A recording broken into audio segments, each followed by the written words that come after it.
All right. That was a nice, dainty little cup you have there. Yeah, it's Turkish coffee, and so the Oh, that's it's real very, coffee. yeah, exactly. It's like very strong. I actually couple this is more than a couple years ago. This is about 10 years ago after I was done living in Israel for the first time. I lived there on a kibbutz for like 6 months, and a kibbutz is like kind of like a commune, um, and but less hippie-ish actually. And anyway, so I had kind of gotten into the habit of drinking coffee a little bit. It wasn't like a daily must for me yet, like it was for some people. Like for example, I worked in the cow shed, meaning like milking cows, and the shift started at 4 a.m. So I would have to be up at like 3:30. And at the time, I look back, I'm like, okay, well, I mean, that at the time I was like, okay, that's kind of annoying, but whatever. Now I look back, I'm like, I don't know how I could do that because I get so stressed out if I have to wake up at 3:30. But anyway, one of the things I discovered there was Turkish coffee, and so I brought it back more as kind of like an anomaly, like taste it, see what you think, whatever. Well, one day I was working at a Mexican restaurant, and before my shift, I think my shift started at like I had to be there at like 4:30, but it started at 5. It was kind of like when the dinner hour was going to start. So I made now Turkish coffee you drink in like a small amount, and right, and so it's not like a regular cup of coffee where you're like, oh, I'm gonna go to Starbucks and you get like a 48-ounce coffee, and then I'll feel slightly more awake. But I was like, I'm in a hurry, and I know this will kind of perk me up. So I put it in a filter and I put it in a regular coffee maker, and I made about like the coffee, like the pot, it goes like from all the way up to 10. I guess it's cups, right? So I made it up to 6, and I am amazed that I'm actually here talking to you now and that I did not die of a heart attack because I was like actually shaking like throughout my shift. I remember looking at people being like, I think there's something like really wrong, like my coworkers, and I was like, I've never been this jittery before, and so I learned my lesson the hard way. You just got to keep it small amounts. You don't want to overdo it. Small So amounts of Turkish coffee. yeah, so this is a pretty big one right here. All right. So, on that note, guys, thanks for tuning in to the Original Strength podcast. And because I love that story, I think I'm going to keep it in. I was So, hoping you would, yeah, because I was like, you could chop it out, but that'd be a real shame. no, that was good. Guys, welcome back to the Original Strength podcast. We are with our good friend Aleks Salkin. He is back to talk to us this week about marching and Turkish coffee. Um, Exactly. so, Alex, do you ever march? Have you ever marched with Turkish coffee? After drinking Turkish coffee, yes, I find that to be a pretty good way to extend the marching session so that you've actually got that little bit more, a little bit more of a stimulus to keep going. But no, I have actually. I like marching quite a bit, and I think that it's incredibly underrated in terms of the OS resets because I think everybody loves crawling. It's just kind of like weird enough to capture people's imagination and powerful enough to keep them going. And marching, it's kind of like it's similar to hanging, I would say, in that if you do it at a gym, people are going to be like, why are you doing that? Or if you were to do it in a park, people be like, I don't get it. Like if you were to do pull-ups, people get it. Um, if you were to walk or to run, people get it. But if you march, they're like, I just don't get it. And it's a real shame because there are so many benefits in marching that it's like, people are leaving a lot on the table, I think. So Turkish coffee is a yes, but marching is also a yes for sure. So you wrote, it was this month. This has been the wildest, longest month that I can ever remember. Yeah. But so you wrote an article for Original Strength about marching at the 1st of March, and we had this idea to come on the podcast and talk about marching through March, Hmm. and just talking about all the cool things of March. And then honestly, the virus happened, the Mm. coronavirus. So like, and one day started seeming like a week. It was just the craziest thing. So thank you for making time to be on the show to talk about marching. So that's what had happened, guys. If you're listening to this in, I don't know, April, May, June, that's what's going on. But so Alex, so you and I are both fans about marching, and in your article you wrote a little bit of history about marching with the Roman soldiers. Can you go into that a little bit?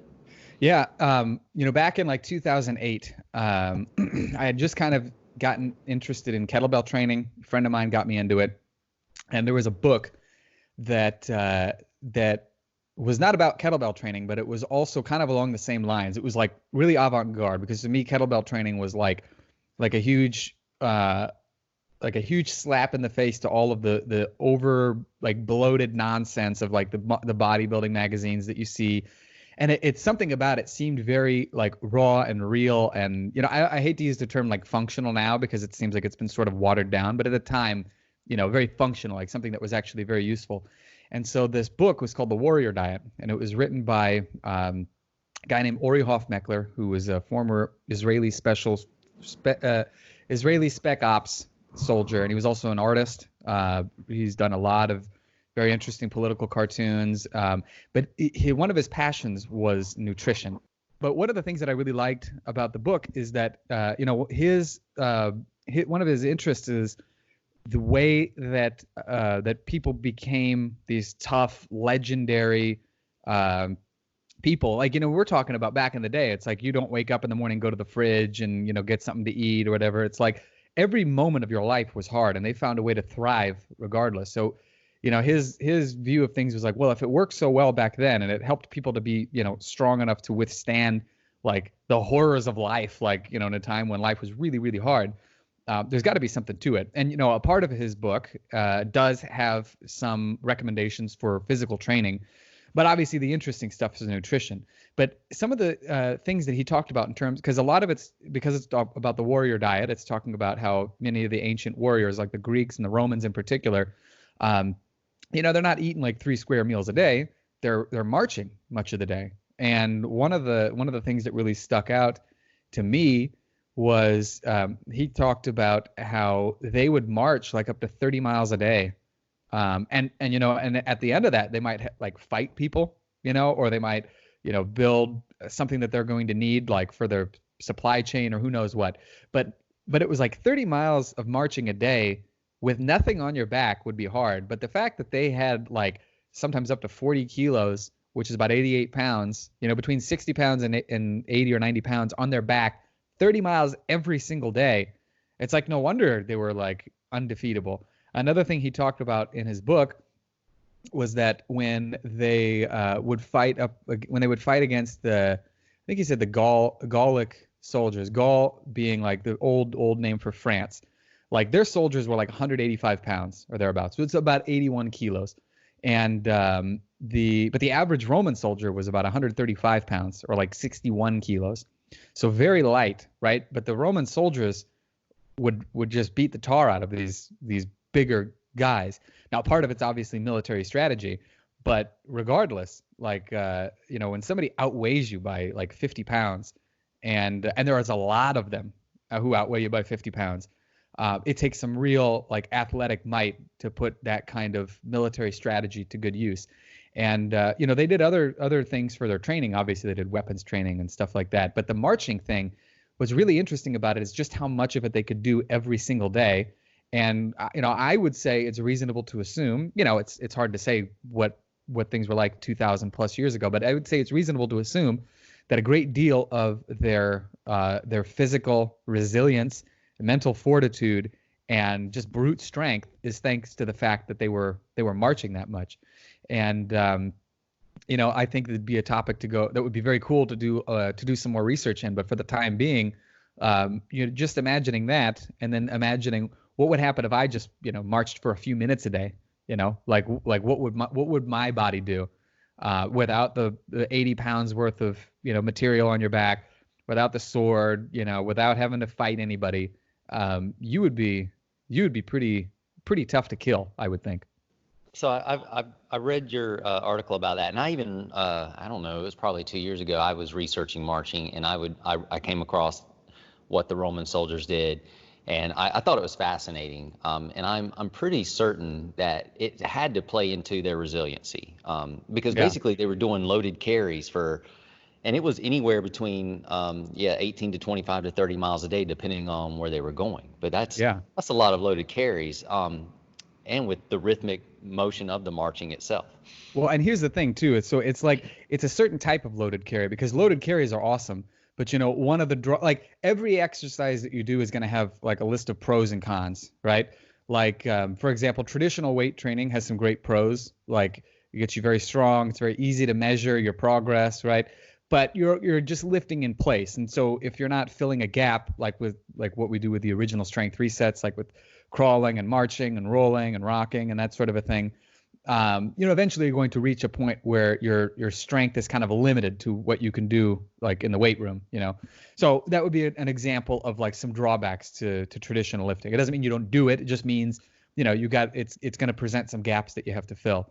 And I think that one of the gaps with traditional loaded carrying, where your arms are holding something, and this doesn't mean don't do it, obviously, because I'm a huge fan of carries and I'm always going to be, and I know you are too.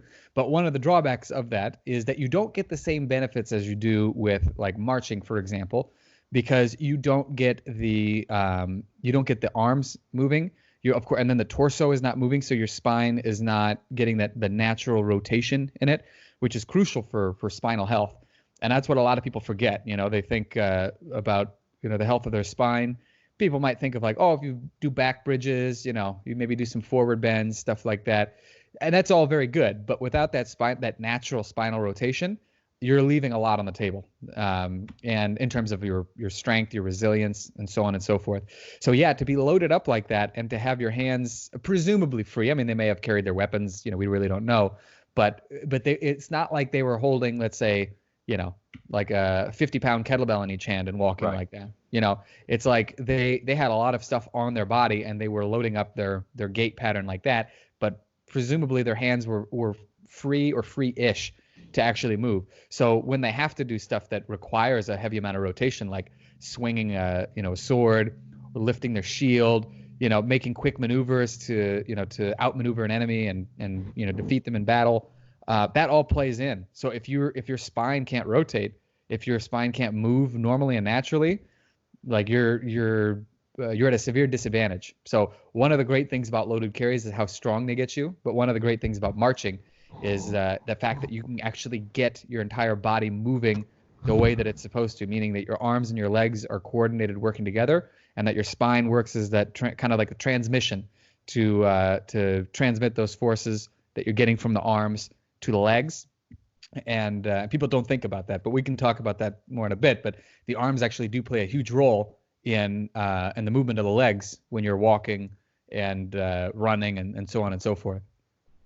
Yeah. So I don't know. Have you ever thought about this too? So if they're all marching, they probably did it in unison. So they had the benefit of the rhythm of it as well. And I'm sure it sounded very threatening or intimidating with, thousands of soldiers marching to the same cadence. Yeah. But I'm guessing though, like, so if you and I march and we're all on our own, we generate our own rhythm, but to do it in sequence, or not sequence, but in unison with other people, I imagine that was also playing a good role into their nervous system and their psyche and everything else too. Oh, totally. Because if you got to go to battle with somebody and you sound like really threatening, it helps. Actually, this is kind of a tongue-in-cheek example, and then I'll have like a one that's like very specific to marching. But I've started doing that. Like this is the worst time to start going to the gym. Like for the last maybe since 2008, literally probably 99% of my training, 98 to 99% of my training, all told, has been just by myself. Like in my living room or in the park or whatever. And I decided in late December that I was going to sign up for this body transformation challenge to get more muscular and that sort of a thing. And so I have to go to the gym every day. And so again, it's like quite a bit different from what I'm used to. And now I'm still actually social distancing. So for the people who are worried, nobody's going to the gym anymore. So I am still like staying away from people. But my coach, before like yesterday, we was doing some chest presses with some dumbbells as part of the assistance work for the chest and back day. And I'll say something funny before I'll lift. Like I'll say something like, Scott, you and I are about to attend a funeral because I'm going to murder these weights. And, it's just really goofy. But you know what? I'll tell you what, like it really, it's a lot better than being like, man, I'm really tired. Like, I just hope I get to 10, right? Like what you tell yourself has a huge impact on your performance. And sure enough, like Absolutely. even when it gets tough, I feel like I got this, like I can do it,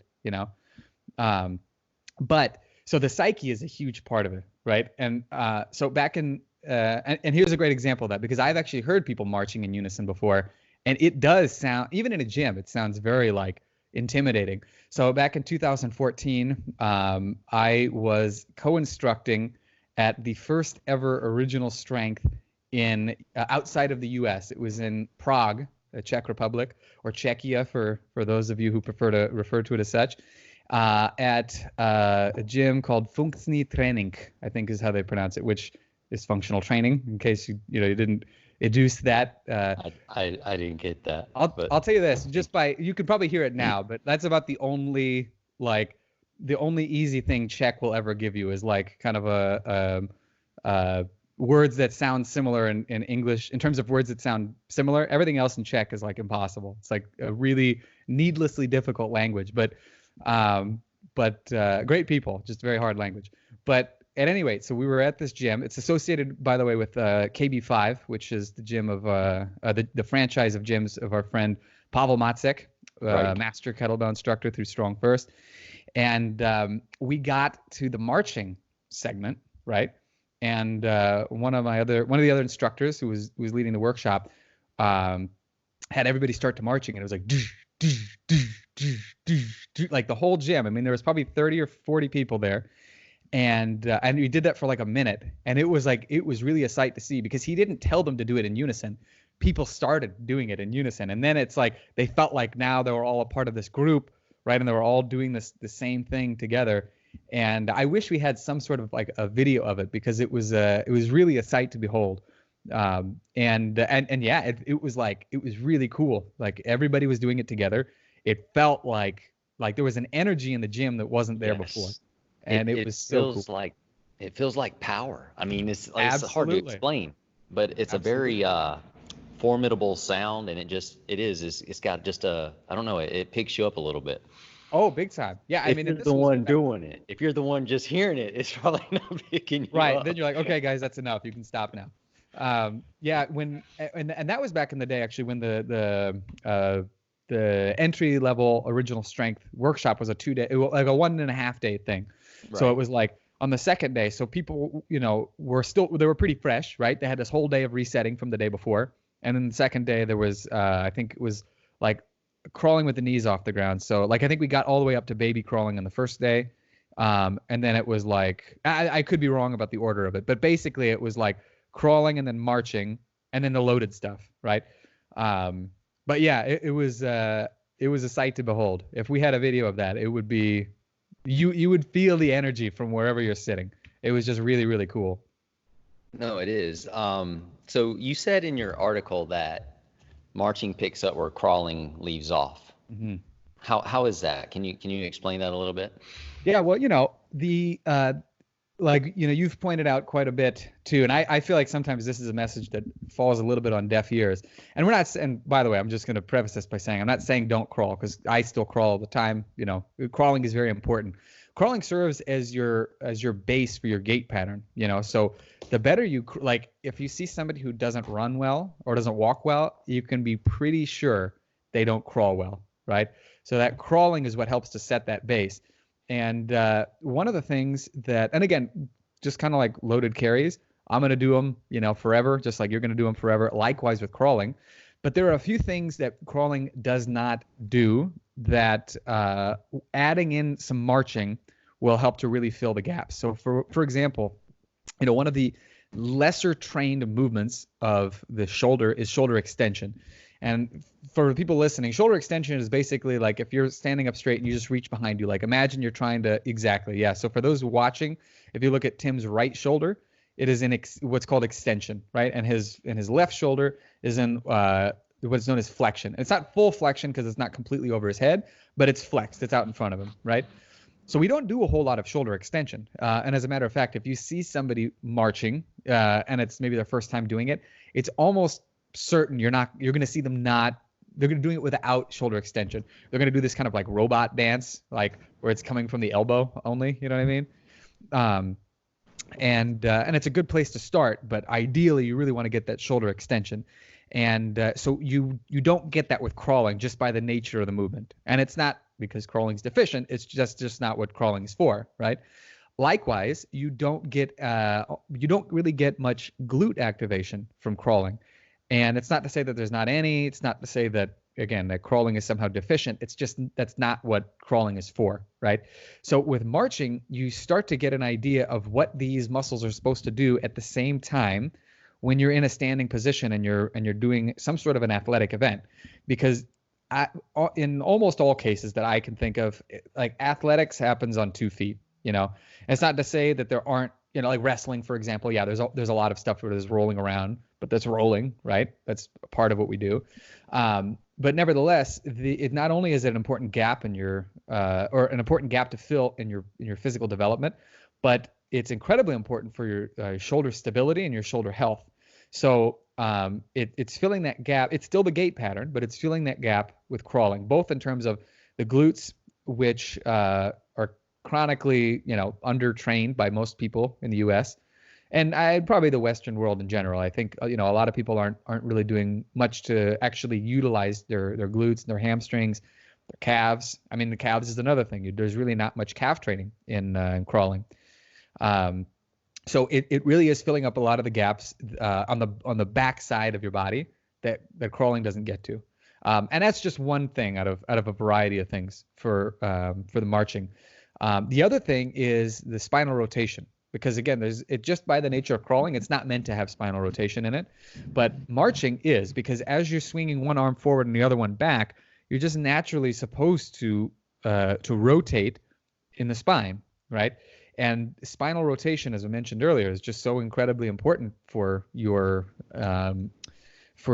spinal health, for your athleticism, and I mean, really, like again, like flexion and extension are also very important, but rotation is something we get very little of. You think too, like we've got like rear view mirrors. Now we've got these things where it's like there's just a camera that you can see everything behind you, so there's even less turning and looking around and stuff like that, and that adds up to dysfunction down the way. So when you're marching, you really are picking up where crawling leaves off, because crawling is the base of your gait pattern, and really your gait is meant to be done on 2 legs, right? Like we see the similarities with the crawling, and once you can crawl well, you should keep crawling, but you should also start working on maximizing how you move on 2 legs so that you can really take advantage of your birthright of movement. And that's not just to be able to kind of move slowly here and there, but when necessary to move very quickly, or to change direction, or for whether it's to get out of danger, or whether it's to play a sport or anything like that. It's just a part of your movement birthright, and embedded within that is a lot of health benefits. So even if you don't play a sport or you're not in danger, it's going to do a whole lot to keep your body healthy and resilient and functioning properly. So I think, for example, crawling and marching go together like Abbott and Costello, like peanut butter and jelly. I know the Abbott and Costello might, like the older population listen to this. You've just confused a lot of people. I know there are a lot of people probably my age who are like, who? But peanut butter and jelly, we'll say that's a pretty eternal pair that people can appreciate. No, I think that's great. I love marching because from what you were just talking about, it really helps the joints mirror each other. Like to me, it gets true mirroring in the joints. Like especially if you march like you would be like a sprinting march, where you got elbow flexion, knee flexion, opposite joints are doing the exact same thing from one side of the body to the other. Yeah. Well, and the other thing too is that we're talking about exactly that the joints are mirroring each other on the opposite side of the body. Well, that's what ties your X together, Yes. So we're really big on tying the X together. And one of the things with marching is that it gets kind of I would say a pretty equal amount of the X in the front as well as the back, right? Because you'll definitely feel your core. I mean, particularly if you're not being lazy with the front leg and you're lifting it up to within whatever range of motion you can control, you're definitely going to feel your core firing up. And you're going to feel absolutely. your hip flexors, and then as you put the foot down onto the ground, now you're going to feel your glute firing up. You're going to feel your hip flexor opening up, because the glute is kind of like the functional opposite of the hip flexor. And same thing with the upper body, like you're going to feel the front of your shoulder when the hand comes forward, back of the shoulder when it goes back. You know, I have this is another story from when I lived in Israel. I remember I took the bus a lot because they have a very good public transportation system. And so I would, there was one time in particular, there was a bus that I could see, it went by me and I was like, that's the one I needed. And so I started running like as fast as I could and I missed it. I was like, dang, I got to wait like 15 minutes for the next one. So I decided to jump up on the bus stop, right? And I was hanging there. And I had started practicing some hanging before that. But this is probably about 2014 for reference sake. But as I was hanging there, I was like, wow, my shoulders feel like really good. Like they don't, because usually it feels like I got to really pull them down. Otherwise they're going to feel like they're going to come out of their socket. And I came down, I was like, why does that feel like so much more stable now? It usually doesn't. And then I thought about it and I realized it's because moving the shoulder back like that very rapidly, like the back of my shoulders, which, as I mentioned earlier, are incredibly important for stabilization and shoulder health, they were getting some activation that they don't normally get from my regular training. So I made it a point to start adding that into my regular training for that express purpose. And even though, you know, obviously sprinting is different from marching, marching is to sprinting what crawling is to walking, in essence. You know, like you have to start off, you need a baseline. Most people, particularly in their 40s and 50s, if you have them start sprinting, even if it's like up a hill, there's a pretty good probability they're going to tweak something. And in a bad scenario, they're going to tear something.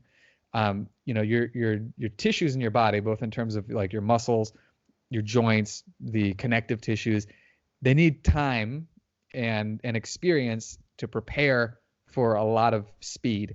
And so one of the things, for example, Franz Snideman, who's a sprinting coach, he's also a senior kettlebell instructor with Strong First. He's told me before that he's worked with older people to get them to sprint, like, you know, even into like their 60s and 70s. But he said it might take like 2 years before we get to the point where they can safely sprint. But before that, we're doing a lot of marching. You know, we're doing like tons of it, and we're doing other drills that they can do, that they can start moving safely with. But marching is a huge part of it.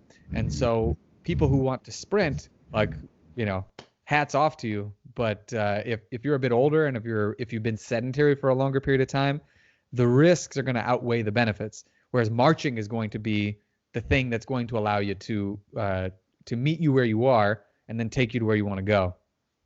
Absolutely. And Franz, he's a great sprint coach, and that's the way you laid that out. I mean, that's so intelligently laid out, because that's the exact same way we learned how to sprint as a child. Yeah. We learn how to walk, to crawl, to walk, to start bounding, and, you know, and we accumulate, though, over time, tissue tolerance, and our bodies get ready to be able to produce those forces in greater force, greater speed, greater power.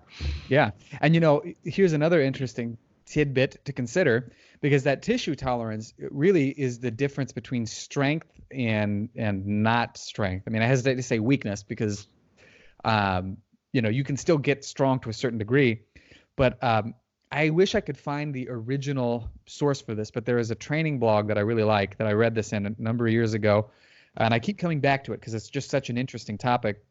The guy who wrote it was talking about why we're basically like living in the shadow of the ancients in terms of our physical capabilities. Absolutely. You know, yeah, and it's certainly one thing to say.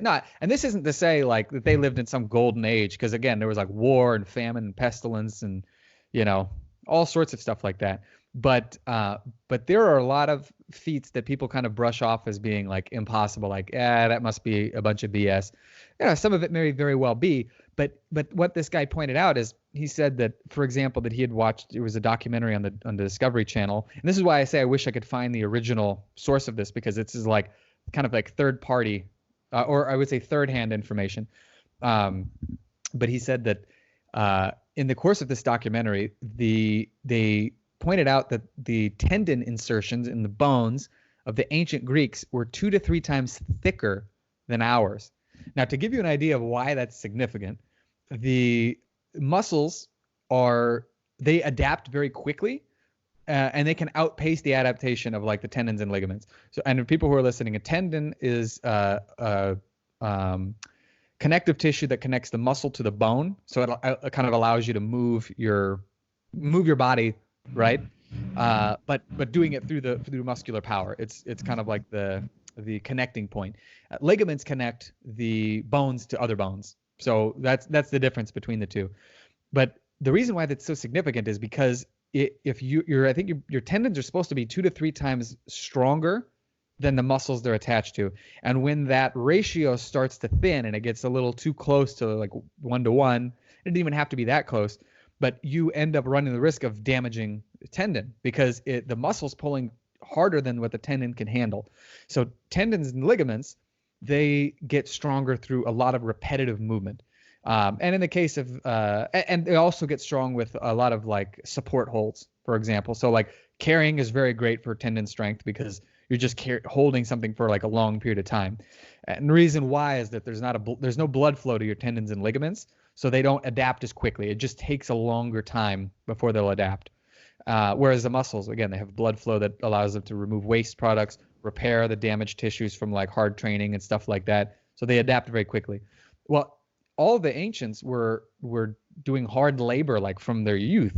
So it's like as children, they were working on the farm or they were doing all sorts of different things. And it has a tremendous impact on their ability to generate strength.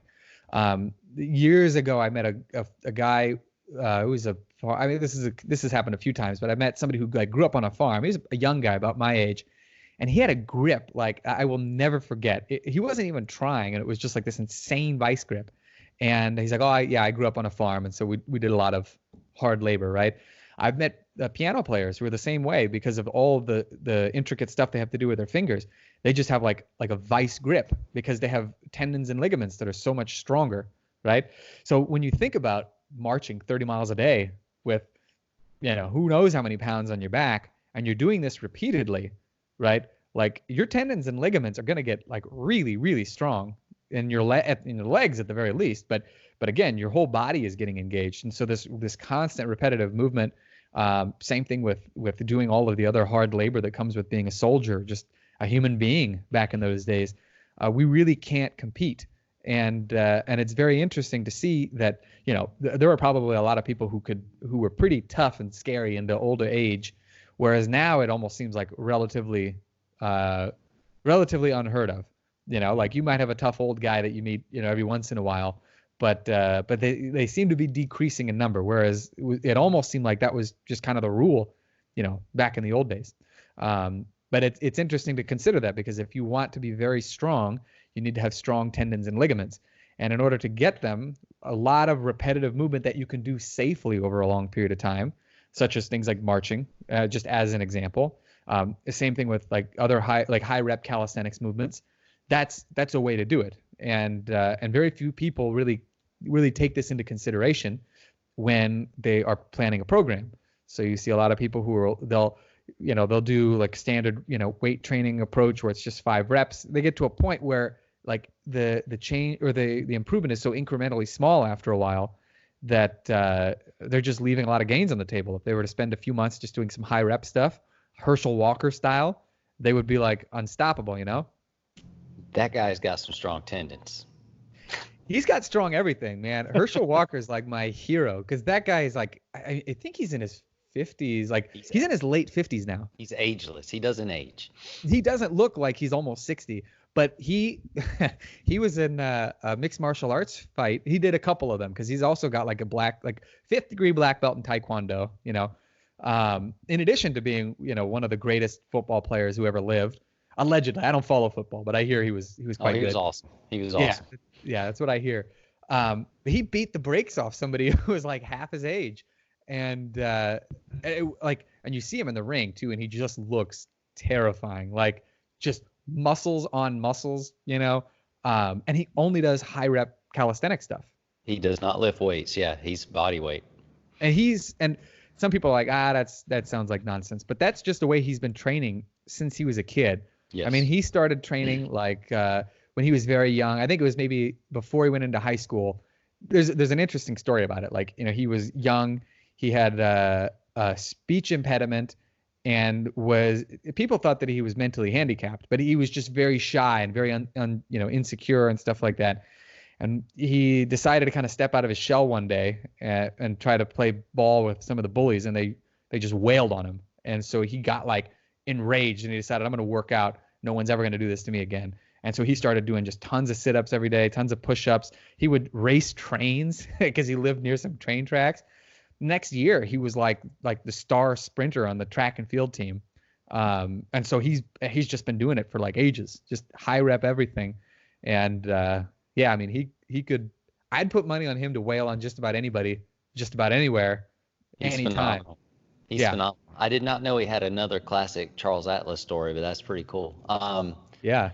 So for marching, you had said that it was great for developing foot strength or foot health. Mm-hmm.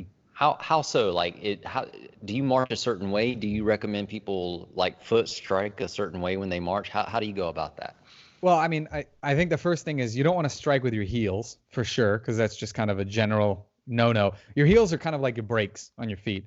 So if you think about, like, let's say you're running, right? And all of a sudden you have to stop really quickly. You kind of start digging your heels in, right? Like that's sort of what they're for. And a lot of people who don't have good running technique, self included, will end up doing like a bit more heel striking than what they should be doing. Now you don't have to overthink it, but what I would tell people is probably the simplest thing is to give you like kind of an objective. So when you're marching, I recommend doing it barefoot because number one, you've got all these things on your feet and your hands called mechanoreceptors. And what they do is they send signals to the surrounding muscle groups. So for example, on your hand, if you like the thumb pad, like on the inside of your hand, if you press down on it and you pay close attention, you'll feel your bicep muscles starting to fire up just a little bit. It's not super strong, but you'll feel it just a little bit. And then the pad underneath the pinky, kind of at the base of the hand, if you press into that, you'll feel the tricep muscle firing up in the back of your arm. And you've got the exact same thing on the feet, so on the bottoms of your feet. So if you're doing it barefoot, you're going to get a lot better signals going into your brain, but also into the surrounding limbs, right? So doing it barefoot is going to help you with the proprioception, or your sense of yourself in space. And it's also, you're going to feel it a lot more in the calf muscles, for example. And people don't realize, but the calves are actually a very important postural muscle.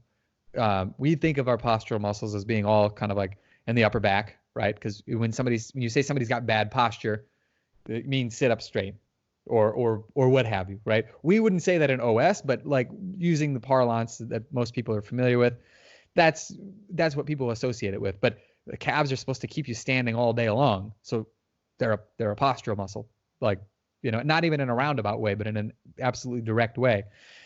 So if you're marching and your aim is to land the foot as softly and silently as possible, you're going to find out the easiest way to do that. But you're going to find out the best way to do it. But the easiest way to figure it out is just by taking off your shoes and marching like that. So that's number one recommendation for sure. And number two, like, start off a little easy. Like, you don't want to do like, I'm going to do 20 minutes of marching and I'm going to get this figured out, because you're going to be a hurting unit. Like your calves are going to feel like, they're going to feel pretty beat up for sure. You'll be aware that you have calves.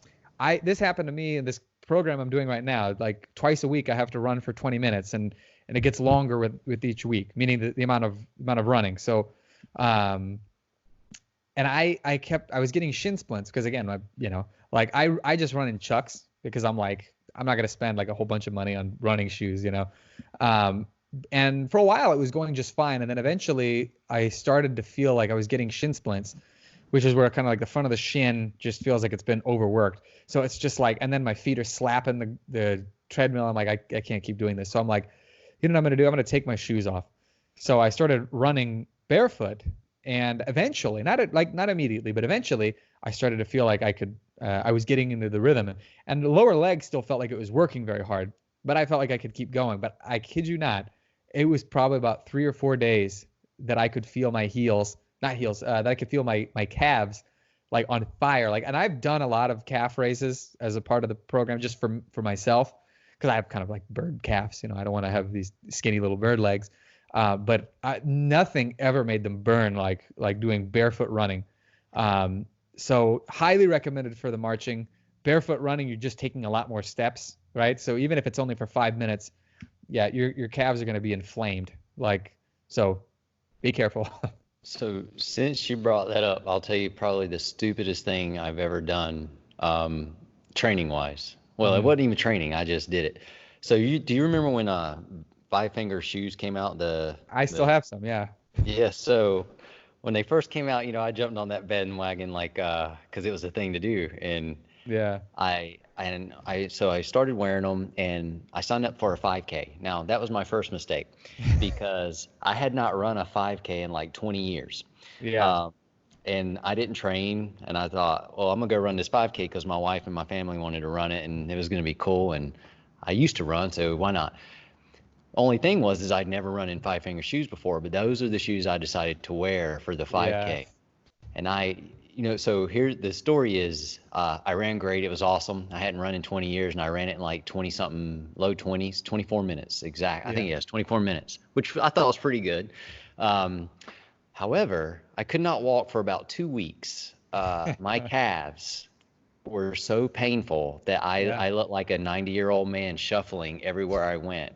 And for 2 weeks, if the wind blew on my calves, it would make me wince in pain. It was crazy. Yeah, I believe it. I Lesson learned.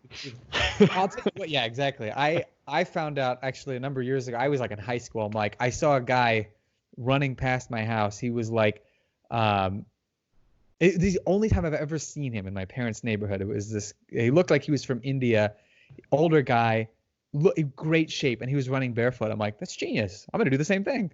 So I tried it, and my problem wasn't the calves. It was like I skinned up the bottom of my feet, and so it was just like that was way worse. Well, maybe not way worse actually, but it was still really bad because even with shoes, it just hurt doing anything.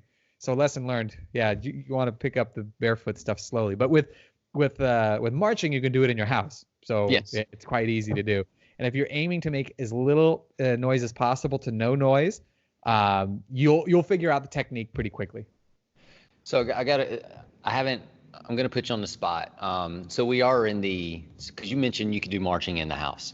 Yeah. We are in the beginning of the Corona shutdown where all the gyms are closed. A lot of people are getting quarantined in their homes, shelter in place.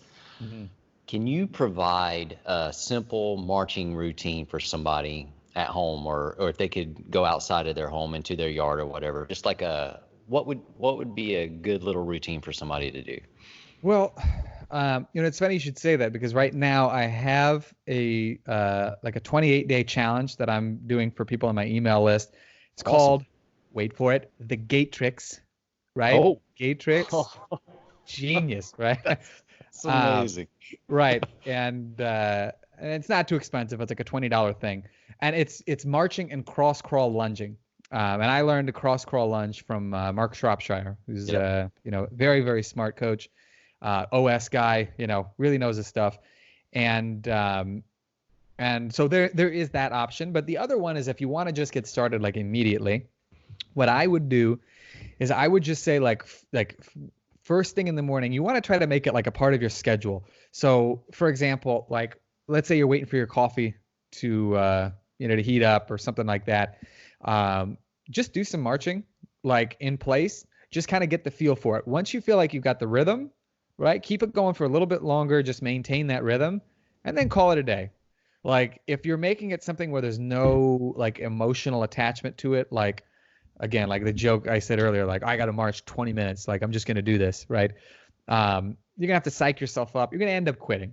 But if you do it something where it's something like you're just waiting for something else, right? Like you're waiting for, some food to heat up in the microwave. You're waiting for, your coffee to get ready, and you just practice it a little bit. You're not focused on getting in a workout, just seeing how your body feels. That's a great way to do it. And you can do the same thing in your yard. Obviously, you can be like, I'm gonna do the length of my fence, and just kind of see how it feels. And then I'm gonna do the same thing, and I'm gonna try to be even looser. Like the big thing is you really want it to be loose. You want it to look like almost like it's not a workout. Like somebody would see it and be like, that looks way too easy. It doesn't look like he's even working hard. Like that's the idea. You want it to be something where you're allowing your reflexive stability to take over, so that you're not trying to force anything. And the more familiar you get with it, and the more with greater ease that you're able to do it, more you're going to find that it just kind of becomes second nature. And then you notice as you walk, you're going to start to find that you're walking better, your posture is better, everything's going to feel a whole lot better. So that would be the easiest way to get started, I think, is just to insert it easily into your regular routine. But if you do like a challenge, of course, there's always the Gaitrix. Do you think it's possible with somebody that, say they have to stay at home now because of the situation, but say 2 months from now, or let's say a month, let's be optimistic. Let's say a month from now, they can go back to their health club. Do you think it's possible that if they implemented marching now, and say for 28 days they did the Gaitrix or what you just suggested, that they would find they were even stronger when they went back to their regular weight routine? No question. And I have 4 stories that I will tell you. 4 stories in 7 years ago. So, a friend of the show, Dan John, the great Dan John. He deserves that title, because I feel like, I learned so much from him, and I know you do too. I've read some of the stuff that he's posted on his blog in the past, talking about one of the things he really likes to do in between sets of squats, both with himself as well as with his students, is marching. So he'll do a set of squats and he'll march, and he just says, like, the squats just feel so much easier. It makes a lot of sense if you think about it, because number one, you're getting a lot of that hip flexion, right, and the core activation when the leg comes up, and the bottom leg, the one that is on the ground, that one's getting the glute activation.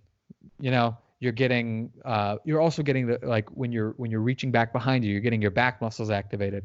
So it's like all these muscles that are associated with the squat in some way or another are going to be improving by doing this. Remember a few years ago, Rick Garcia, he's an OS guy as well, out in somewhere in California.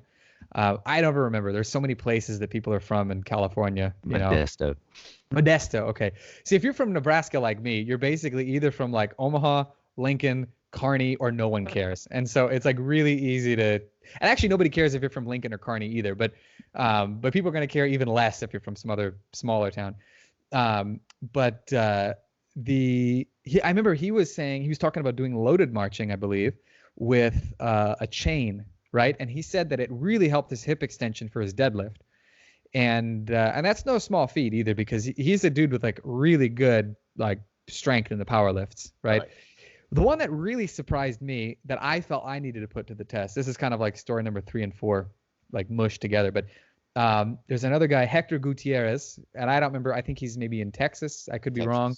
Texas? Okay. Texas. Again, I don't know where, because there are all these places in Texas that, whatever. But he's from one of the places everyone knows about. Like, Corpus who cares about Modesto, right? I'm sure I'm going to get a lot of hate mail from people from Modesto now. But Hector, I think he posted something years ago about doing marching before he bench pressed, and he said it helped his bench. And I never really do all that much bench pressing up until now with this program I'm on. And so I was benching the other day, and I was like, I'm going to try this. So I just did some marching. I included a cross crawl in it, but I made sure that there was plenty of extension of the opposite arm. And I kid you not, bench was a lot easier in the next set. I'm still trying to work out all the reasons why. I think I have a couple of ideas, but lo and behold, I mean, it was just like wham, like went up easy. And it was a high volume benching day, so it was like it was really helpful for getting through the volume. Right. So there's no question it'll get you a lot stronger. And and you think too, like going back to the Roman example, you got these Roman soldiers who are just incredibly strong. They're able to like beat the tar out of these people who outweigh them by like 50 pounds, like the Gaul, the soldiers from Gaul or ancient France, and there was just nobody who could beat them. They were, I mean, even today they're legendary. Like the Roman Legion is something like they still make miniseries about it, still movies about them and stuff like that. So and again, like a huge part of their physical activity was just lots and lots of marching. So yeah, in short, there's no question. Like I think upper body and lower body, you're going to get a lot stronger if you spend like just a good month marching. When you get back to the gym, don't be surprised if you have to recount the amount of weight on your kettlebell or your barbell because things just seem to be a heck of a lot easier. Awesome. Aleks, thank you so much for being on the show. And I'll be honest, if you're listening at home, one of the reasons I wanted Aleks on the show is because we are in it's a hard time for people right now, and things are a bit heavy. But Aleks is always light. He's always witty. He's got good humor. So I he's hope very handsome that too. Don't forget that part. He is. He's got that rugged look. Yeah. Thanks. Checks in the mail. I appreciate it. But anyway, so I hope this has brightened your listening hour for the day. Aleks, again, thank you so much. Really appreciate you being on. Thanks for having me on. I appreciate it. All right, guys. We'll see you next time on the BodCast. We hope you've enjoyed this edition of the Original Strength Podcast. If you made it this far, thank you so much.